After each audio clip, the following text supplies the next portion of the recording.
Mo kí gbogbo wa nílé lóko lẹ́yìn òdì, mo kí wá pé a kú bójú ọjọ́ ṣe rí, mo kí ẹ̀yin ìyá, mo kí ẹ̀yin bàbá, mo kí ẹ̀gbọ́n, mo kí àbúrò. Èmi ọmọ yín náà ni olólùfẹ́ yín. Dr. Zabby Talk Show, ayé ọpẹ́ yọ ṣe ọlọ́dọ̀ títí iná ní agbára lọ́wọ́ Ọlọ́run. Ayé ọpẹ́ a máa yọ fún wa, lórí ọmọ, lórí ìdáwọlé wa. Èwo la mú wá fún wa lọ́jọ́ títí òní. Wípé ká sáré ṣe àgbéyẹ̀wò gẹ́gẹ́ bí a ṣe máa ń ṣe. A wà lórí ìkànnì Àjùlọ TV tí a wá yálò fún ìgbà díẹ̀. Ẹ̀yin tó bá jẹ́ nígbà àkọ́kọ́ tẹ̀ ẹ̀ṣẹ̀ darapọ̀ mọ́ wa kí wa wípé a káàbọ̀ sórí ètò wa yìí.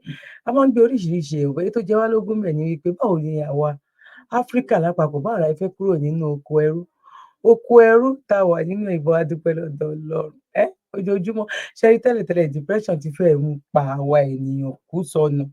Bọ̀ nísìnyí ojoojúmọ́ gan nínú wa wá ń dùn wípé oh my God ó ti rúgbó ó rúgbó ó rúbọ̀ ó rúgbó bọ̀ ó rúgbó bọ̀ ó rúgbó bọ̀. Àwọn nǹkan táwa ń sọ wípé a ní nǹkan yìí kò normal, it's not normal. Bọ̀ àwọn kan ń wò wá gẹ́gẹ́ bíi pé kí ni wọ́n fẹ́ dàlúrú, wọ́n fẹ́ bàlú jẹ́, wọ́n fẹ́ ṣe kinní kan. Ìṣọ́ tó ti wá mú wọn lára gan sí nǹkan tó jẹ́ pé àwọn gan ò lè sunkún síta. Wọn ò lè sun ẹkún síta. Àwọn tó ń fi wá rẹ́rìn nígbà kan, àwọn gan ti ń sunkún sìn. Àwa tá à ń sọ, tá à ń lo ṣúgà, tá à ń lo gbogbo ẹ̀, tó jẹ́ pé most people tó bá máa sọ̀rọ̀ báyìí, wọ́n máa fowó járí náà máa lọ́gùn. Wọ́n ti fẹ́ pa wá o. Àwa la wá relax nísìnyí, tàbí rí pé pẹ̀lú relaxation. Òun ló kù táwa fi ń sọ̀rọ̀ wá sí i torí pé kí ni ẹni à ń wí ó ti dé. Nǹkan tá à ń sọ ó ti ṣẹlẹ̀. Ó ti ṣẹlẹ̀, orúgbó bọ̀. Gẹ́gẹ́ bí mo ṣe máa ń sọ nígbà wo ló máa jẹ́ mi ò mọ̀, àkókò wo ni mi ò mọ̀. Báwo mọ̀ wípé tí eruku yẹn tó bá bẹ̀rẹ̀ sí ní ṣe ẹ̀kan náà ni ló ní gbàsà. Ẹ̀rí máa jẹ́ mi nìṣó, òun la gbé wá lọ́jọ́ títí òní. Kò ń ṣe ní Nàìjíríà nìkan. Nàìjíríà nìkan kọ́. EO Africa. Ẹ jọ̀ọ́ ẹ̀yin tẹ́ bá mọ̀ irú àrùn tó lè jẹ́ irú àwọn ọ̀dọ́nà èmi àti àǹtí mi kan wọ́n lè máa gbọ́ mi. Wọ́n wá kí mi ni. Ìyá wọ́n wá láti Nàìjíríà, wọ́n wá fún holiday ni. Kí ni mo fẹ́ sọ ni pé àwọn tó ń believe pé àwọn náà sọ níbi tá a ti jọ ń ṣe conversation. A jọ ń gbé ọ̀rọ̀ yẹn yẹ̀wò tó rán mọ̀ pé die hard Yorùbá nation lè ní. Àwọn sọ pé kò ń ṣe pé àwọn bá mi jà, àwọn sọ pé nǹkan tá à ń ṣe ò dáa. Bọ̀káyì máa gbàdúrà fún Nàìjíríà. Mo jẹ́ sọ fún yín pé àdúrà bá wò. Nàìjíríà gangan ibo lórúkọ yẹn gan ti wá ló ní ìmú wa ní Nàìjíríà. Àwọn òyìnbó ló wá fún wa lórúkọ ọmọ tó jẹ́ pé ọmọ tán jí gbé. Ọmọ tó wá jí gbé lọ hospital tó jọ ọmọ àlè. Wọ́n gbé ọmọ láti Canada. Wọ́n wá gbé wá sí Nàìjíríà, wọ́n wá tà, wọ́n wá fún lórúkọ. Ẹ̀jẹ̀, omi, look, everything ló máa yàtọ̀. Bó ìṣẹ̀lẹ̀ náà nìyẹn pẹ̀lú Nàìjíríà tán sọ wá. Look, everything à ń ṣe nǹkan kan náà. Tó bá jẹ́ Yorùbá nation nìkan, ó jẹ́ Biafra nation ní nǹkan tó ṣẹlẹ̀ ní Kenya ló ti ṣẹlẹ̀.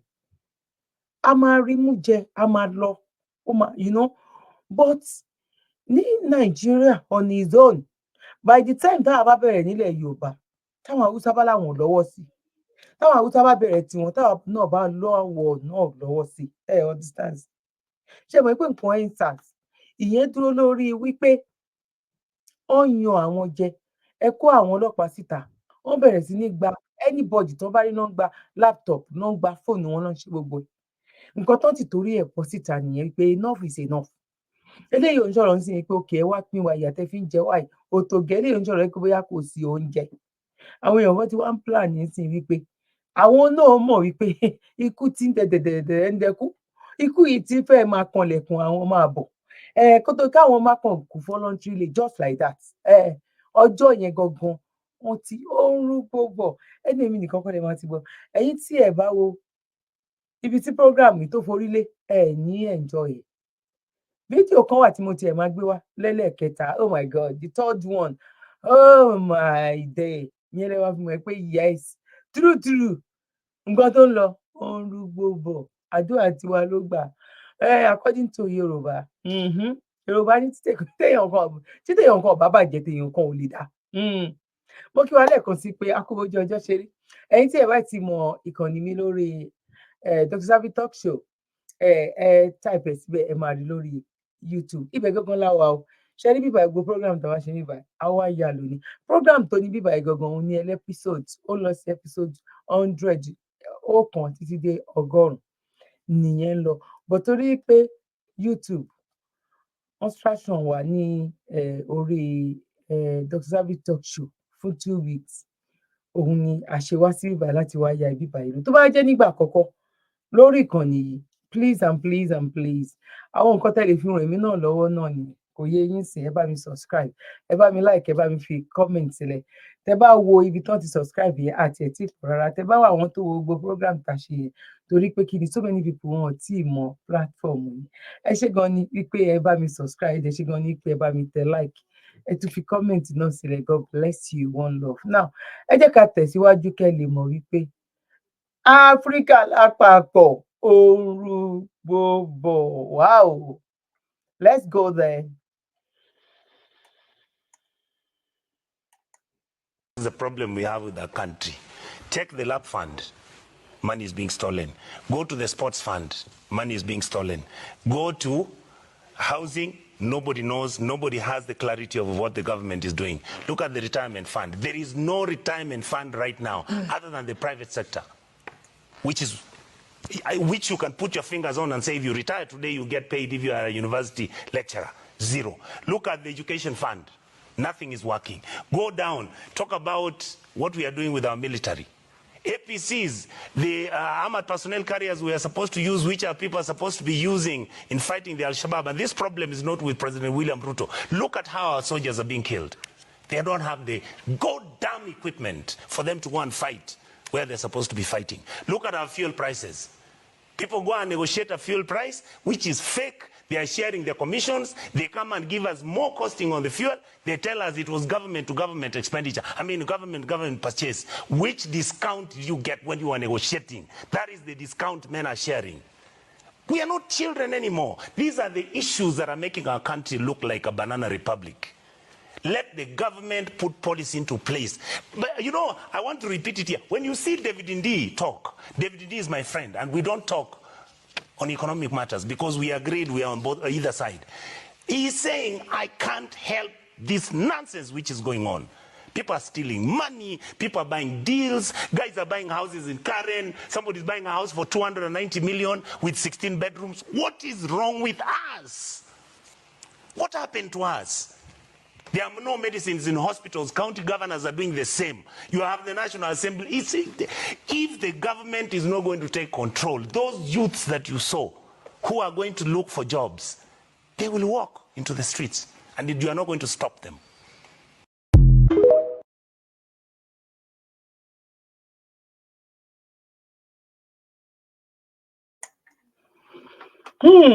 Ṣé rí báyìí, ẹ̀yin ìyá mi, ẹ̀gbọ́n mi àti àbúrò mi, ṣé rí wípé gbogbo nǹkan tó sọ yẹn pátápátá, ẹ jọ̀ọ́ ẹ torí Ọlọ́run, ẹ wá sọ fún mi.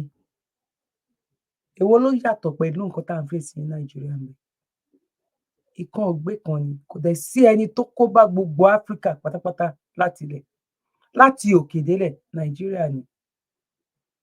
Ọjọ́ tí Nàìjíríà bá ti yí orúkọ padà, tí Nàìjíríà bá ti ṣe normal thing tó yẹ kán ṣe, wípé kóníkálukú, irọ́ ni àwọn Netherland, irọ́ náà ń pa. Ó ní ọrọ̀ ajé tó lè sustain wọn, ó ní ọrọ̀ ajé tán lè fi jẹun, bọ́n ṣì ń reserve ẹ̀ sílẹ̀ fún ọjọ́ iwájú ni.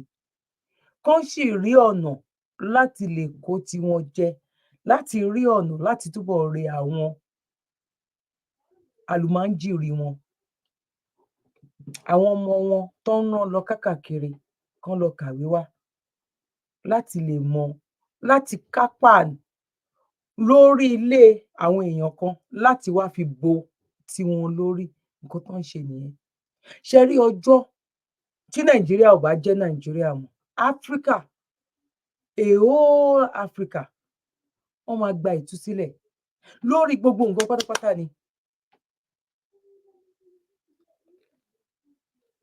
bóyá ọmọ Ghana ló sọ tàbí nǹkan kan wípé Yorùbá nation kó wá sáyé, tí Yorùbá nation tó bá wáyé àwọn ti bọ́.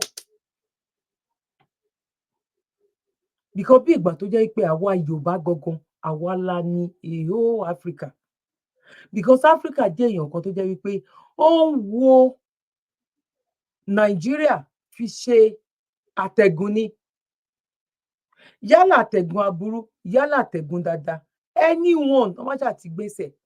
Ọ̀rọ̀ yẹn wá dàbí wípé ibi tí n bá fi iṣu sí ibẹ̀ ni kò gún, òun ni ọ̀rọ̀ Africa pẹ̀lú Nàìjíríà. Ẹ̀yin tẹ́ bá agree ẹ bá mi fílẹ̀ nínú comment section. Láì má fi ọ̀pọ̀lọpọ̀ pé inú ọ̀rọ̀ báwo náà ṣe ń sọ, ẹ bá mi túmọ̀ ẹ̀ dáadáa lé. Ẹ jẹ́ ká tẹ̀síwájú níbi tí wọ́n bá yẹn dé, bó a dúpẹ́ wípé oh my God. Alẹ́ tí màá gbé wa àwọn videos méjì, kò ní pẹ́ o, fídíò méjì tí màá gbé wa mú dẹ̀ ń fẹ́ ni, torí pé kẹ́ lè ṣèrànlọ́wọ́ fún mi ni mi ò ní jẹ́ kí ètò yẹn kó pẹ́, sódà ẹ máa lè ṣèrànlọ́wọ́ fún mi láti lè bá mi pín, láti lè ṣe ẹ pé ó ti ń rúgbó bọ̀, ó ń rúgbó bọ̀, ó ń rúgbó bọ̀. Now, let's go there. Recover the money. How bad is corruption in the Nigerian government or in the Nigerian system? Some of the things I recovered were returned back to, the people will recover those things from. For instance, there was this case of somebody will recover 80 S-Class Mercedes-Benz car, brand new, houses, farms, motorcycles, and so forth. In a house in Jabi, under information, we got intelligence, and we went there, we saw all those things.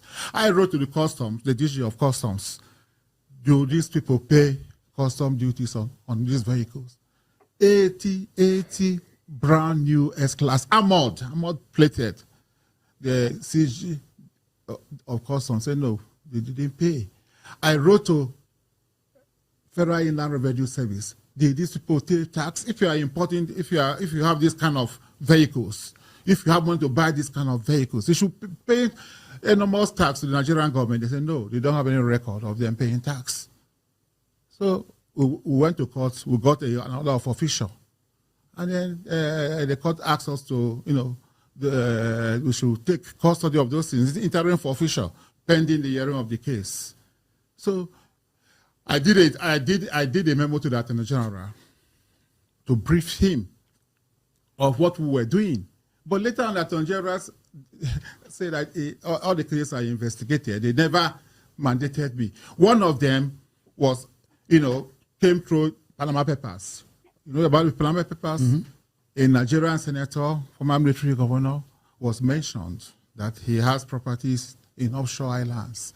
Since I didn't have the structures to investigate this issue, which is overseas, I went to the DG, NIA, said, look, please, let us work together to do this investigation. And they did the investigation. The report was sent to me. I sent one to the president and I sent one to the Attorney General that this man has over 200 million pounds in the offshore islands. A former governor, a sitting senator. He's no longer in the Senate. No, at the time. At that time, he was a sitting senator. But he had been president of the Nigerian Senate. But nothing happened. Not till today. What of the $69 billion? I got a letter, I didn't prompt them, from an American law firm saying that they have assets or access to a bank account in Texas that has over 69 billion US dollars. Proceeds from stolen crude oil. And the 9 billion, 69, the proceeds from the crude oil is 60 billion. The 9 billion is, they mentioned the name, Patrick Aziza, who was National Security Advisor. And I thought it was beyond me, so I wrote to the president that this is what this firm has, alleged. Yes, that they are asking for money, that if we make some payment available, that they will give us the bank, the holders of the account number, the bank accounts, and so forth and so on. So I went to the president and said, approve, so that we can recover this money. 69 billion, it's a lot of money. Of course, nothing came out of it. Up to now. I also did a letter to Attorney General to brief him. But do you know what he said? The day he saw my wife, he laughed in a very sarcastic manner. I think Obla claimed that he would recover 69 billion US dollars as he recovered the money. He was being sarcastic. How would I recover the money when you didn't act as the Attorney General? You know, somebody has said, look, we have $69 billion of Nigerian money in a bank account in America. And the government did not take action. Nothing. Look, it's in the media. If you look at Punch published the story. Punch published the story. Even when Buhari was in office, he did. I think if I would download it and send it to you, nothing was done. It feels like the government you work for was a failure in that respect. I have said so, that I was disappointed, because I believe so much in, the former president, and I worked passionately for him. But I mean, would you attribute the underdevelopment of our country today to corruption? Why not? Look, if you can, somebody can take $69 billion out of Nigeria. If we have $69 billion, our universities will change, our polytechnics, our secondary schools, we'll have water, and this is just a tip. That is just a tip of the iceberg. There are so much more. More.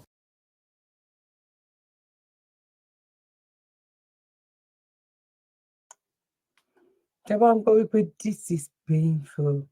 This is painful. Ẹnu wo la fi fẹ́ sọ? Báwo la lè ṣàlàyé ẹ̀? Bó tó ń rúgbó bọ̀. Oh my God. Ó ń rúgbó bọ̀. Ibo ló máa já sí? Ibi ire lọ́lọ́run máa jẹ́ kó sọ̀ sí fún àwa. Ó máa fi ran iṣẹ́ mi àti yín lọ́wọ́ ni. Ìyà yìí pọ̀.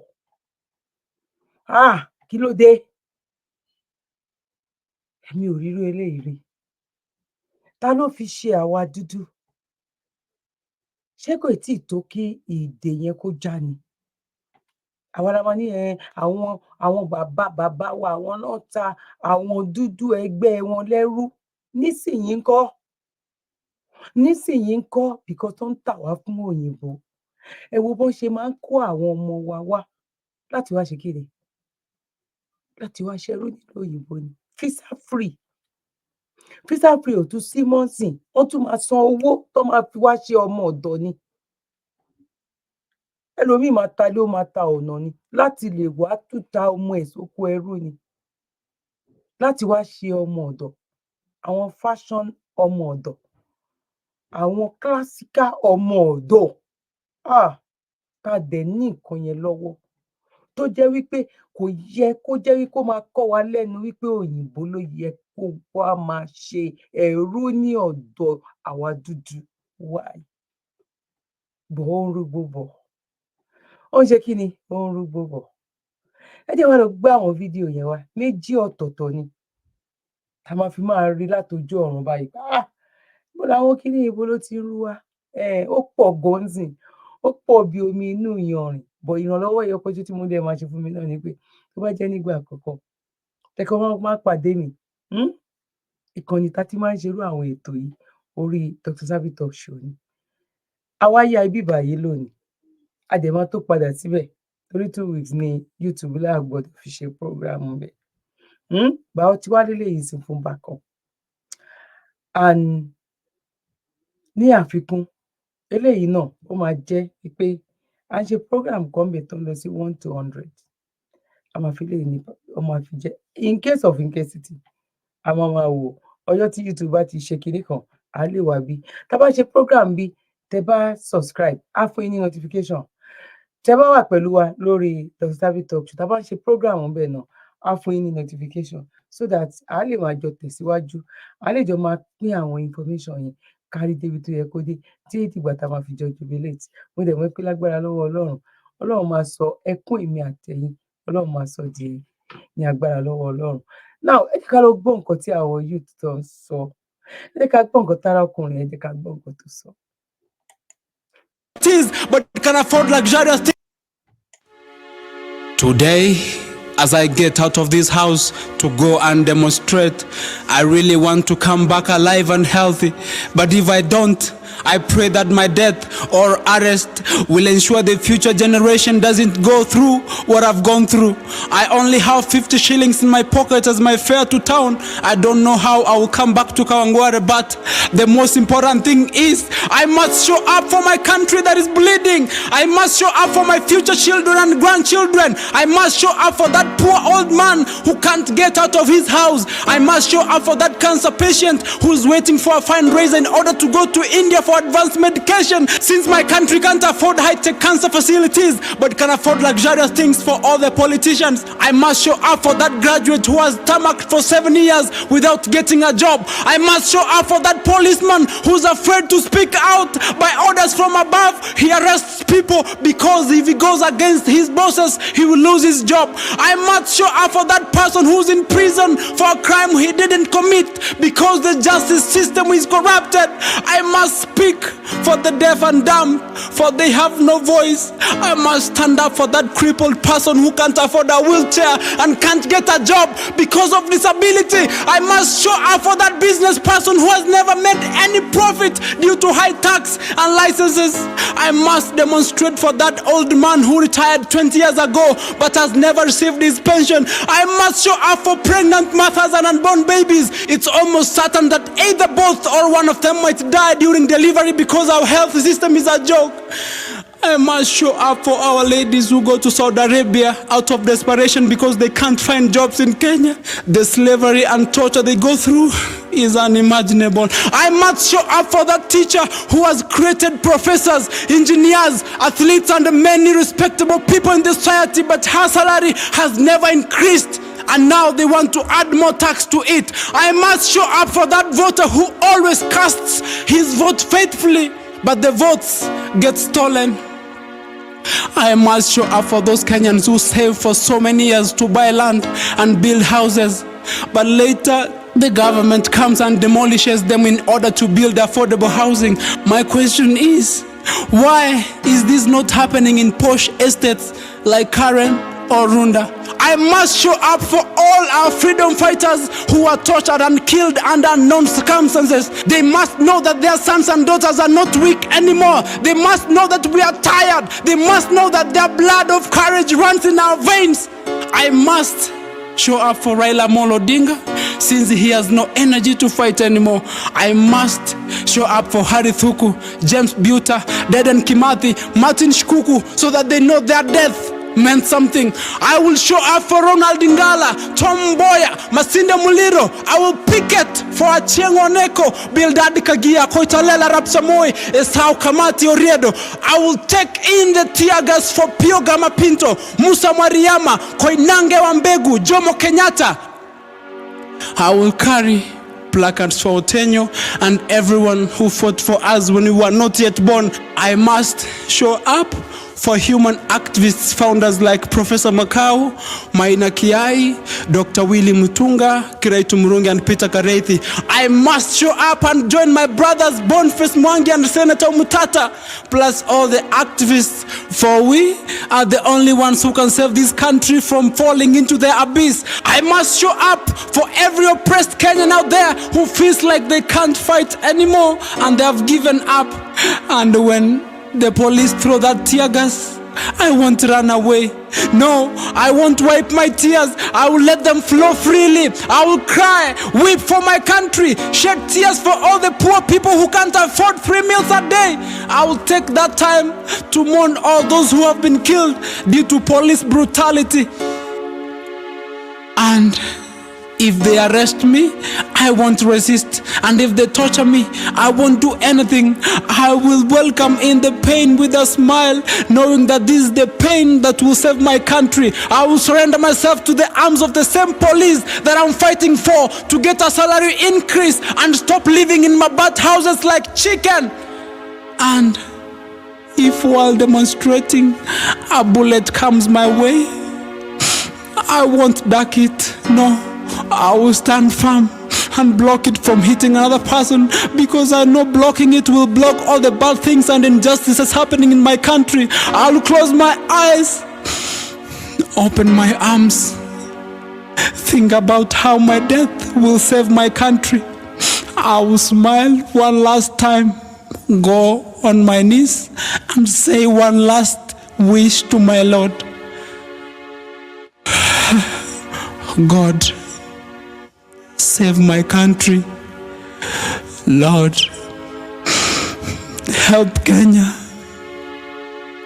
Tell my mom, wife, and kids that I died so that they can lead a better life. Goodbye.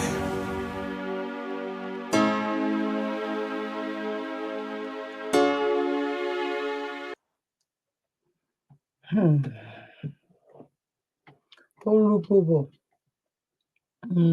Gẹ́gẹ́ bí àwọn èèyàn kan ṣe dúró, gẹ́gẹ́ bí ó ṣe jẹ́ wípé ẹ̀mí tó pọ̀ tó ti bá ọ̀rọ̀ Yorùbá nation wípé kí orílẹ̀-èdè yẹn sẹ́ kó dá dúró kò ń ṣe kékeré. Àwa kọ́ la máa kọ́kọ́ bẹ̀rẹ̀ irú nǹkan bẹ́ẹ̀ yẹn. Mo dẹ̀ mọ̀ wípé lágbára lọ́wọ́ Ọlọ́run, a máa rádùn bẹ́ẹ̀, ó ń ṣọmọ olókùú bẹ́ẹ̀ ni. Àlẹ́ èyí tó ń bọ̀ yìí, níbo ló máa já sí? Ìyá mi, bàbá mi, ẹ̀gbọ́n mi àti àbúrò mi. Ibì kan ni nǹkan kan ti máa ń bẹ̀rẹ̀. Ibì kan ni nǹkan kan ti máa gbogbo Áfíríkà pátápátá àrùn burúkú ló wà ńbẹ̀. Àrùn burúkú tẹ́ bá gbàgbé tán wẹ àrùn burúkú tán da àrùn burúkú sí. Àrùn burúkú yẹn ò dẹ̀ ju gbogbo eléyìí lọ. Ìkan ò gbá kan ni. Because tó bá sọ wípé bóyá nínú 100 kẹ́ wá rí méjì, pé bóyá ìlú bíi méjì or mẹ́ta ló wà okay ní àwọn Áfíríkà, ó ń ṣe àwọn bíi àwọn Áfíríkà tán wà ní abẹ́ Arab díẹ̀ o. No, Áfíríkà gangan kò ń ṣe àwọn aláwọ̀ àwọn aláwọ̀ kò jọ òyìnbó kò jọ Africans yìí. No, àwọn dúdú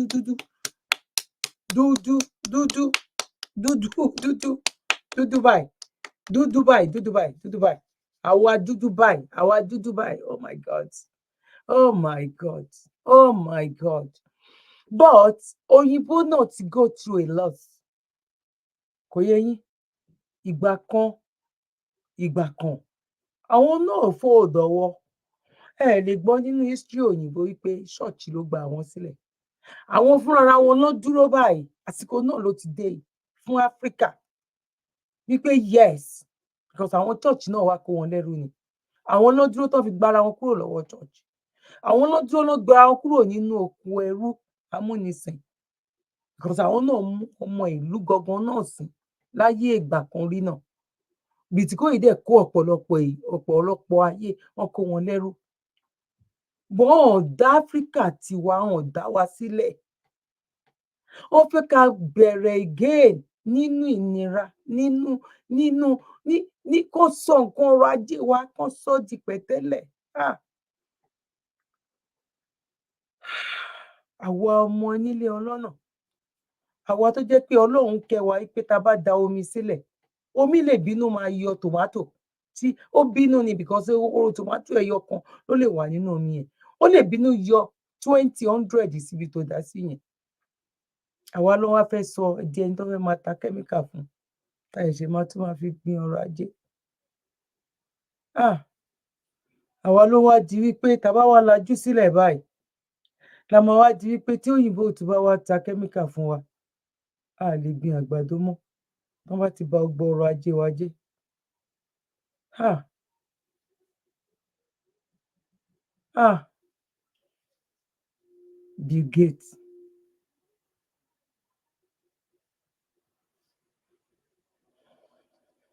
Bill Gates àti Dangote àti Bọ́lá Ahmed Tinubu.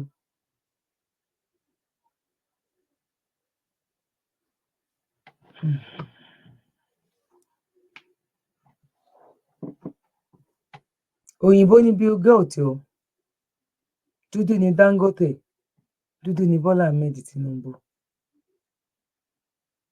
Ẹ̀dẹ̀ rírú eléyìí ẹ̀dẹ̀ sign ẹ̀, wọ́n ti ń tà á sìn. Ẹ̀dẹ̀ rírú eléyìí ẹ̀dẹ̀ sign ẹ̀. Wọ́n dẹ̀ kó wá fáwọn òyìnbó kan, àwọn sọ wípé náà kò sí nǹkan tó jọ bẹ́ẹ̀. bọ́ ẹ lè mú jẹ ẹ lè mú jẹ àwọn generation tó ń bọ̀ yìí ẹ lè mú jẹ wọ́n máa lé yín wọlẹ̀ ni wọ́n máa lé yín wọlẹ̀ bàbá Awólọ́wọ̀ ti sọ bẹ́ẹ̀ tó bá tó àkókò náà líle pé ẹ má dìde ẹ má jà fúnra yín it's time yẹn lélẹ̀ yes mo kí wá lẹ́ẹ̀kan sí pakú bójú ọjọ́ ṣe rí gbogbo ẹ̀yin tí ẹ darapọ̀ mọ́ ètò wa a máa ṣe ní pápá sódà ẹ lè bá wa ṣe God bless you ẹ jẹ́ ká gbọ́ nǹkan tí brọ́dà wa yìí sọ ká tó máa mú ètò máa bọ̀ lópin díẹ̀díẹ̀ God bless you. Heard bad government wey go start next month August make I just talk one thing about am. Nrugbo I dey hear something I dey hear say this Mhm. protest as in this protest you know say normal we dey protest say make dem make am peaceful protest na wetin people dey always talk be that peaceful protest but e get wetin me I wan clear all of una wetin me I wan clear people for here una know say we don dey protest e don tey wọ́n tó bí ìyá e don Tinubu tey wey we don dey yes protest yeah. but yet nothing change yes we no nothing see any positive things nothing nothing change yeah. we just dey protest nothing change Nigeria still remain the same way yes as in e no even remain the same way say e even worse getting worse worse badder yes sef bad by this so wetin me I see about protest now be say aje if na say all of us fit unite fit cooperate it's too bad walai mo turn am to war okay mo turn am to war mo enter Aso Rock all this okay. house of assembly all these their places where all of them dey go hide theirself wey be say soldiers sef make soldiers sef join us police join us all these air force navy hey, make everybody join us wala. if na say that cooperation go dey I swear the eye go correct na because say they dey get backup now oh my they dey God. get backup now if na say that their backup no dey all these our leaders if na say they no get backup they no go dey this thing for no dey continue like this if na say all these soldiers wey dey guide them all these mopo all these bouncer wey dey carry people say all of them say join hands with civilians with all of everybody join hands together we come face them wetin come remain again they go change they go even beg for their life sef they go even beg this hardship like this go stop walai na me dey talk am make everybody unite both soldier both police all of us unite no more peaceful protest again now because peaceful protest no dey work no go work yes peaceful protest e no dey go work mo turn am to war normal mo enter Aso Rock scatter everywhere mo shook wetin no good mo no just kill but mo shook if you don carry knife dagger shook one senator for eye like this ear go correct na there dey collect 500 million naira for wetin